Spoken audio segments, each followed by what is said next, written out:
Imagine moving into your dream home, only to be welcomed not by neighbors but by a stranger, watching your every move.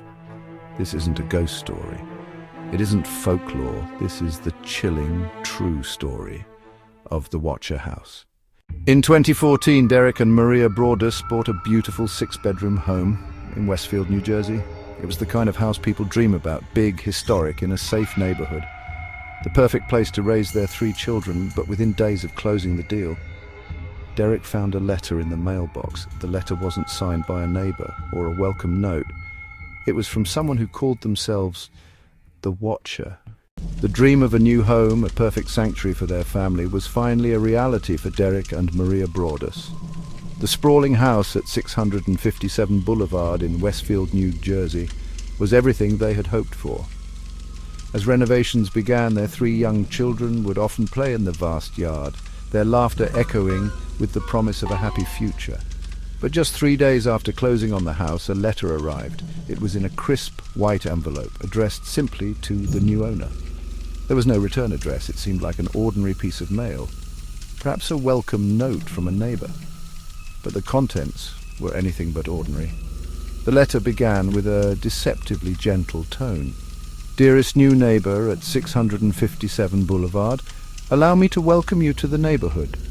But the pleasantry quickly dissolved into something deeply unsettling. The author introduced themselves only as the Watcher and claimed the house had been a subject of their family for decades, passed down from their grandfather in the 1960s to their father in the 1990s. "It is now my time," the letter declared. This wasn't a welcome. It was an assertion of ownership, a chilling declaration that the Broaddus family were merely interlopers in a story that had begun long before they arrived. The Watcher's words dripped with a possessive, almost obsessive knowledge of the property.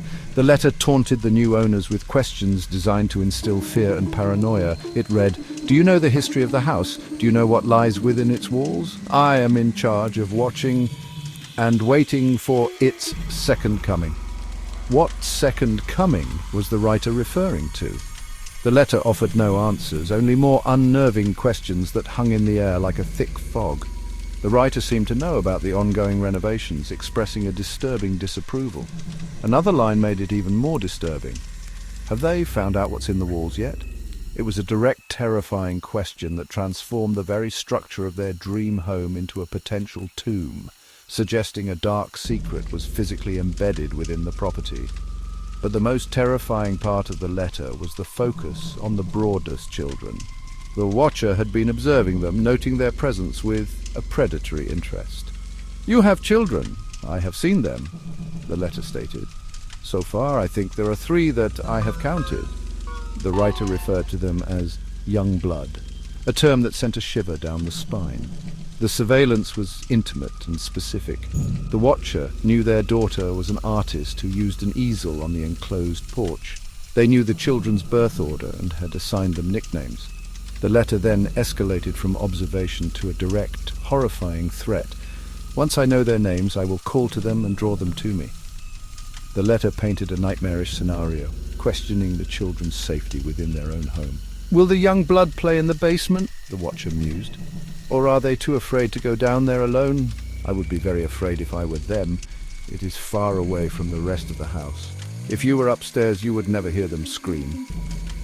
The family's joy was instantly replaced by a cold, creeping dread. This was not a prank. The details were too specific, the tone too menacing. The letter was postmarked from a nearby town. The threat wasn't distant, it was close. Someone nearby was watching closely, too closely. Their dream home had become a fishbowl, and they were the ones trapped inside, watched by an unseen, malevolent presence who felt the house, and now their children belonged to them. The first letter was unsettling, but it was the second one, arriving just 2 weeks later, that plunged the Broaddus family into a state of true fear. This time the tone was more familiar, more possessive. More letters followed. Each was typed in the same clunky font, arriving in a plain white envelope addressed simply to the new owner. The Watcher seemed obsessed with the house itself, as if it was alive, a living entity with its own desires, memories, and a dark, watchful history. The letters spoke of the house's bones and its spirit, claiming it yearned for what was to come. The Watcher asserted a deep ancestral connection to the property. One letter chillingly explained, 657 Boulevard has been the subject of my family for decades now. My grandfather watched the house in the 1920s, and my father watched in the 1960s. It is now my time. As it approaches its 110th birthday, I've been put in charge of watching and waiting for its second coming. The writer claimed to know the house's secrets and that the house itself was waiting impatiently for new blood. The watcher's surveillance became unnervingly specific. They knew the Broaddus' last name. Even misspelling it, they knew the number and ages of their 3 young children. The letters detailed the family's renovation plans. I see you have flooded 657 Boulevard with contractors so that you can destroy the house as it was supposed to be. One letter chided. Tisk, a bad move. You don't want to make 657 Boulevard unhappy. The family took the letters to the police, who advised them not to tell their new neighbors, as everyone was now a suspect. This only deepened their isolation. The watcher's focus then shifted, chillingly, to the children. The writer gave them creepy nicknames and seemed to be tracking their every move. They asked disturbing questions. Who has the bedrooms facing the street? I'll know as soon as you move in. Another letter grew more predatory. I am pleased to know your names now and the name of the young blood you have brought to me. Will the young blood play in the basement, or are they too afraid to go down there alone? I would be very afraid if I were them. It is far away from the rest of the house. If you were upstairs, you would never hear them scream. This obsession with the children culminated in a terrifying, recurring demand. The house, according to the watcher, was not just a structure. It was a hungry entity. Have you brought me the young blood I've requested? The letters would ask. Once I know their names, I will call to them and draw them to me. The house is anxious for them. It needs to be filled with the life I have been waiting for. The implication was monstrous, a promise of a dark ritual the family was now expected to fulfill.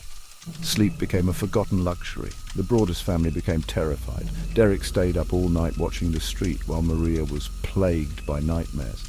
They began to suspect everyone, the neighbors, the contractors, even the previous owners. The breaking point came with a letter mentioning their daughter's art easel in the sunroom, a detail only visible from inside the property or a neighbor's yard. The thought that someone had been that close was unbearable. With a sickening finality, they stopped bringing their children to the home. The visits ceased. The dream house was quickly turning into a nightmare, a prison of fear they hadn't even moved into yet, a cursed property holding their life savings hostage. Police investigated, but every lead went cold. Neighbors were interviewed. DNA samples were collected from envelopes, but nothing matched. Was it a jealous neighbor? A prank or something far darker? The Broaddus family even hired private investigators and former FBI agents, but no one could identify the watcher. The letters kept coming. Always typed, always threatening, always anonymous. The family was so terrified they never actually moved in. They tried to sell the house, but word of the watcher had spread. No one wanted it. Eventually they sold the home in 2019. For far less than they paid. The new owners? They claimed they never received a single letter. So, was the watcher only targeting the Broaddus family?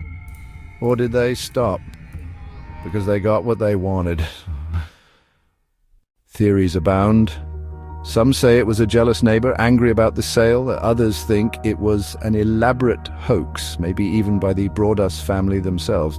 But nothing has ever been proven. The case remains unsolved. To this day, the story of 657 Boulevard is a chilling tapestry of envy, paranoia, and unanswered questions. The ink on the letters has dried, but the mystery remains. Who was the watcher? A single person with a twisted obsession for the house's young blood, or a neighborhood conspiracy hiding behind one terrifying persona? Police investigated, suspects were named and cleared, but the phantom author was never unmasked. The case file remains open, a testament to a crime that inflicted deep psychological wounds without ever breaking a window. The Broaddus family never slept in their dream home. Their sanctuary was violated before it ever became one. Imagine the slow-burning terror. Every creak of the floorboards, every rustle of leaves, a potential threat. The letters turned a symbol of security into a source of constant, gnawing anxiety. It's a unique torment, an invasion not of the physical home, but of the very idea of home, the peace of mind we all crave, systematically dismantled, letter by terrifying letter. This story resonates because it preys on a universal fear. Our homes are our fortresses, the one place we are supposed to be safe. The Watcher case shatters that illusion. It suggests that the walls we build can be porous, not to a physical intruder, but to a psychological one. It proves the greatest threats don't always break down the door. They slip under it in a plain white envelope, carrying words that can poison a dream and dismantle a life. So, ask yourself this. You've poured your life savings into this house. It's everything you've ever wanted. Then the letters begin. A stranger is watching. They know your children's names. They speak of the house as if it's a living entity they must protect. What is your breaking point? Do you install cameras, hire investigators, and fight to reclaim your peace? Or do you cut your losses and run, leaving your dream behind to escape the nightmare? When does the fight for your home become a losing battle for your sanity? The Broaddus family eventually sold the house. New owners live there now. We can only hope their mailbox remains undisturbed. But the legend of the Watcher lingers over Westfield, New Jersey, because somewhere out there the person who wrote those letters is still free, perhaps a quiet neighbor with a dark secret. And as night falls on 657 Boulevard, the Watcher may still be watching. If you enjoyed this chilling true story, please like this video, subscribe for more horror content, and let us know in the comments, would you have stayed in the Watcher house?